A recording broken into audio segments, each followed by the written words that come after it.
வணக்கம். இன்றைக்கி நம்ம பார்க்க போகிற சமையல் என்னென்னு பார்த்தீங்கன்னா, பீரியட்ஸ் பிரச்சனைக்கு ஒரு சூப்பரான ஹோம் ரெமெடி தான் பார்க்க போகிறோம். ஏற்கனவே நிறைய போட்டிருக்கேன். அது கூடவே இதையும் ட்ரை பண்ணி பாருங்கள். சூப்பரான ரிசல்ட் கிடைக்கும். வாங்க எப்படி செய்யலாங்கிறத பார்க்கலாம். இதில் பார்த்தீங்கன்னா 1 இன்ச்சு, அதாவது ஒரு விரல் சைஸுக்கு இஞ்சி எடுத்திருக்கேன். தோல்லாம் நல்லா க்ளீன் பண்ணிடுங்க. க்ளீன் பண்ணிவிட்டு இதை பொடி பொடியாக கட் பண்ணிக்கலாம்.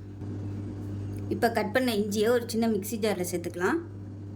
சேர்த்துட்டு இதை நல்லா கோர்ஸாக அரைச்சிக்கலாம். இப்போ பாருங்கள், இந்த அளவுக்கு அரைச்சிக்கோங்க. உங்களுக்கு நைஸாக அரைப்படலைன்னா லேசாக 2 சொட்டு மட்டும் தண்ணி விட்டு அரைச்சிக்கோங்க. இப்போ ஒரு சாஸ்பேன் எடுத்துக்கலாம். எடுத்துக்கிட்டு மெஷரிங் கப்பில் 1 கப் அளவுக்கு தண்ணி சேர்த்துக்கலாம்.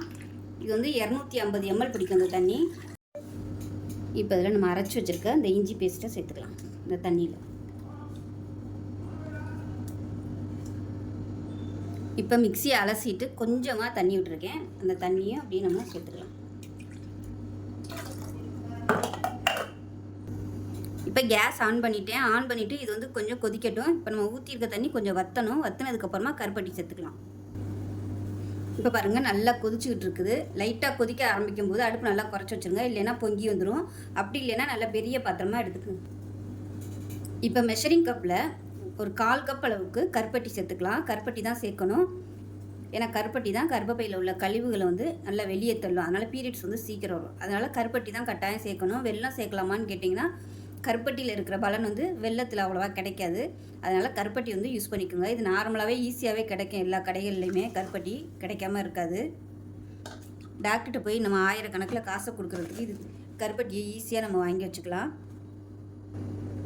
இப்போ இது நல்லா கரையட்டும். கரைஞ்சால் மட்டும் போதும். ஏன்னா நம்ம இஞ்சி நல்லா அப்படியே கொதிச்சு சாரெல்லாம் நல்லா இறங்கிருச்சு. இது கொதிக்கட்டும். கரைஞ்சால் மட்டும் போதும். இப்போ இதில் 1/4 டீஸ்பூன் போல் மஞ்சத்தூள் சேர்த்துக்கலாம். ஹார்மோன் லெவல் பேலன்ஸ் பண்ணி கொடுக்கும். அதனால் மஞ்சத்தூள் கண்டிப்பாக சேர்த்துக்கோங்க. இது நல்லா கலந்து விட்டுடலாம். பீரியட்ஸ் ப்ராப்ளம் இருக்கிறவங்க கருப்பட்டி அதிகமாக சேர்த்துக்கோங்க. சேர்த்துக்கிட்டிங்கன்னா உங்களுக்கு கரெக்டான ஸ்டேஜில் பீரியட்ஸ் வந்துடும். அப்படி இல்லைன்னா பீரியட்ஸ் வரப்போகிறதுக்கு 1 வாரத்துக்கு முன்னாடியிலேருந்தே நீங்கள் கருப்பட்டி அதிகமாக சாப்பிட ஆரம்பிச்சிங்கன்னா உங்களுக்கு பீரியட்ஸ் வந்துடும். அது கூடவே எள்ளையும் கருப்பட்டியையும் நல்லா நசுக்கிட்டு சாப்பிடுங்க. கரெக்டான டேட்டுக்கு பீரியட்ஸ் வந்துடும். இப்போ இது நல்லா கொதிச்சிருச்சு. இப்போ கேஸ் அமர்த்திட்டு இதை வடிகட்டிக்கலாம். இந்த கஷாயத்தை நைட்டு படுக்கையில் குடிக்கலாம். நைட்டு படுக்கையில் குடிச்சிட்டு படுங்க. அதே மாதிரி காலையிலையும் எந்திரிச்சு வெறும் வயிற்றில் குடிக்கணும். நார்மலாக உள்ளவங்களுக்கு இதை குடித்த ஒரே நாள்லே வந்துடும். உங்களுக்கு அந்த ப்ராப்ளம் ரெகுலராக ரொம்ப நாளாக இருக்குது அப்படின்னு நினச்சிங்கன்னா ஒரு 3 தடவை நீங்கள் ட்ரை பண்ண, அதாவது 3 நாளைக்கு இதை ட்ரை பண்ணி பாருங்கள். ட்ரை பண்ணிங்கன்னா உங்களுக்கு அந்த பிரச்சனை சரியாயிரும், வந்துடும். அப்படி ஒரு வேளை வந்துருச்சுன்னா கரெக்டாக அந்த டேட் வரையில் வரத்துக்கு முன்னாடியே நீங்கள் இதை குடிக்க ஆரம்பிச்சிடணும். அது போக ஒருவேளை உங்களுக்கு உடம்புல ரத்தம் கம்மியாக இருந்துச்சுனாலும் பீரியட்ஸ் வராது.